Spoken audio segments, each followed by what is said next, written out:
Coming up on The Wrap this week, myself and Bobby Skinstad take a closer look at what's at stake in the Rugby Championship. We would never underestimate Australia, especially with our poor results against them of late. And answering the all-important question of, is this the best Springbok team ever?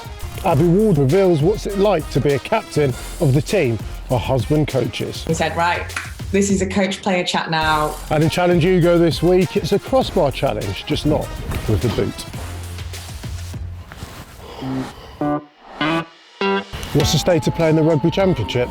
Well, let me tell you. Well, New Zealand are currently sat top of the Rugby Championship, and it does look like a straight shootout between them as well as the Springboks. However, both teams cannot relax going into this weekend's result, because we know what happened to New Zealand this time last year when Argentina turned up after being in lockdown and training from hotel rooms, patios and everything else in between, and got that infamous victory. While South Africa, they take on Australia, and Australia, despite not getting the results they'd have wanted, has shown plenty of attacking intent and flair, the kind of flair that can trouble most defences. So loads to play for this weekend.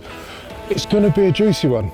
A few talking points from the weekend's Rugby Championship. We'll start with Jordie Barrett. Jumps up to catch a high ball, but bang to the face of Koroibete. Fortunately, Koroibete was okay. However, it meant that Jordie Barrett got a red card, but a red card like what we're not used to, because in the new law amendments, which have been trialled this summer, is that a red card means that you sit on the pine for 20 minutes. And that's what Jordie Barrett did.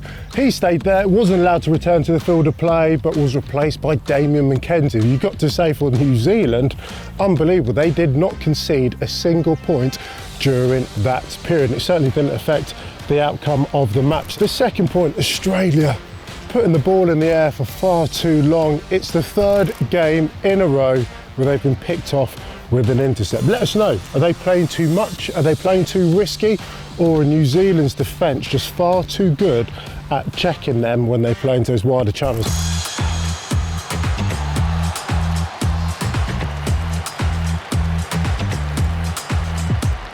Hey Bobby, good to see you, mate, as ever. Hey Ugs, good to catch up, bud. South Africa have had a couple of weeks off. No Rassie Erasmus travelling to Australia this weekend. Do you think there's going to be any sense of complacency heading into this fixture?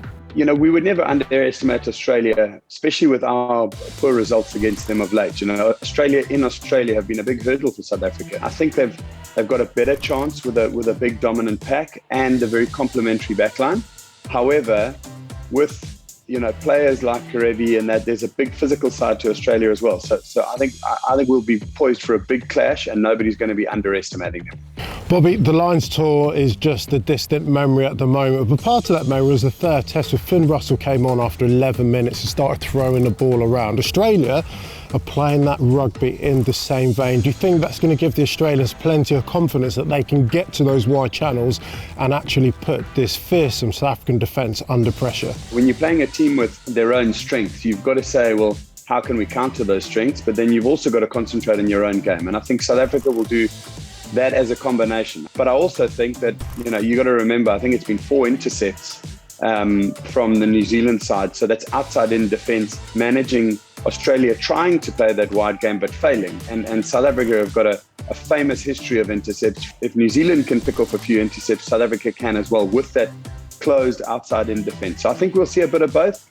I wouldn't bet against us running the ball though. I think South Africa, especially with forward momentum, will want to release the outside, the back three. South Africa travelled to Australia without their director of rugby, Rassie Erasmus. Do you think this is some sense of acknowledgement on Rassie's behalf and almost preempting potentially a ban from World Rugby? I genuinely don't know anything about whether there's bans or impending bans coming up. So I can't say whether he's missing this trip because of that. I do know that he has had some family issues due to COVID and hasn't travelled with the team. Bobby, two sides, the 09 and 19 side, that are full of world-class talent. However, I'm going to throw some names at you and I want you to tell me whether they make it into this current team. So we'll start with the captain, John Schmidt. We go with the Beeston to Mawira. We've also got Bakkies Botha, Victor Matfield, Fourie Dupree, Draina Banner, Jean de Villiers. Quality players, loads of caps, plenty of experience. Where do they sit with you? Of those players that you mentioned, I think I would stand firm on Fourie du Preez at his best is one of the best and would make this team. Particularly with Mornay Steyn hanging around on the bench and they know each other so well, so maybe that's something. But I think a du Preez feeding a Pollard would be incredible. And then you put Faf de Klerk on the bench, don't you? And he comes on and shoots the lights up. I wouldn't change the locks because I think they've been so amazing. I really think Victor and Bakkies Botha in the team that they played in were unsurpassed. But I'm saying this team right now, the kind of game that they had to play, they had to move Mostert onto the flank in the second half of the second test. He played, for me, a man of the match performance. Could Bakkies Botha have gone to 7 and played a man of the match performance? No. So, and I don't think he would counter that. But would Bakkies Botha have a flip and go at making this team? Of course he would. So I think the people I would guarantee a spot would be, I'd put John Smith in, but not at prop. I'd put him in at hooker, and I'd put Brian Habana in ahead of Mapimpi. But I think in a year's time, Mapimpi might be more defensively sound, and he would play it. So Habana, because he's our best performing winger in the history of South African rugby. Du Preez the same, John Smith the same, and because of that, I wouldn't change anyone else, and be a lot of players who probably call me up and say, well, what the hell are you talking about? But well done to this team. I mean, it just proves how good they are, and they're a team for the ages. I think they've got to be ranked up there as one of the best teams ever, and fantastic for them. Just look at the trophy cabinet.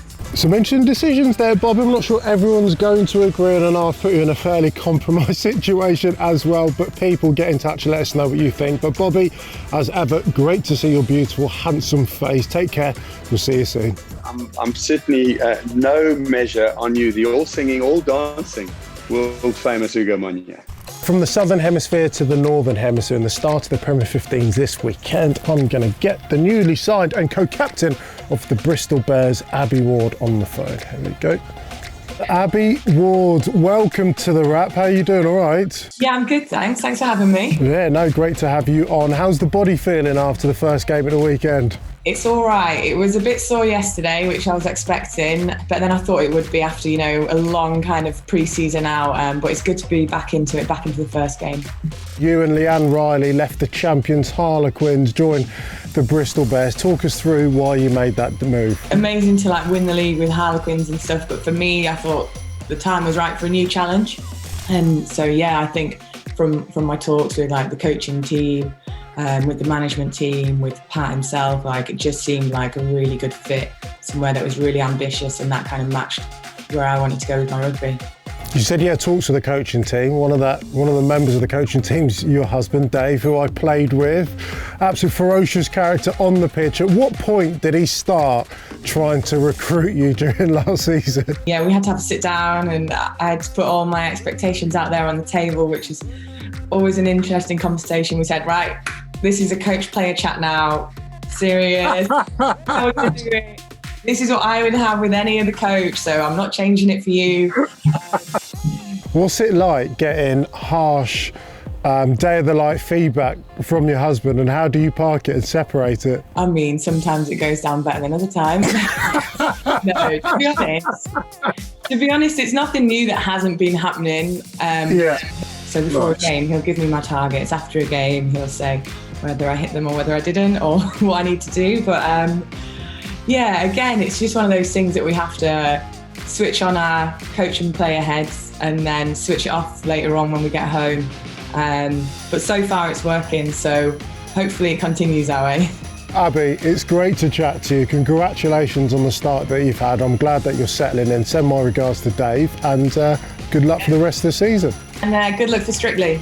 I'm looking forward to seeing it. Right, cheers, Ugo, all the best. Cheers, thanks for that.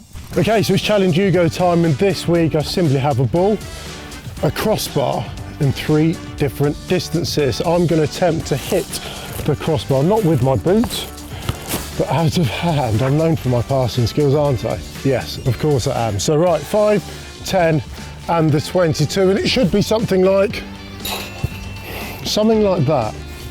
Well, I've got the 10 in the bag, haven't I? Off the right, no look. So let's go for this one off the left. Why am I nervous? Right, take 2.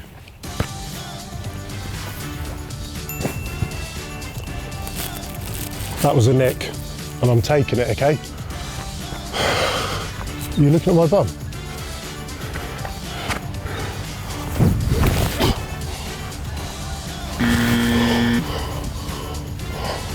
I'll go and get it, let's do it again. Here we go.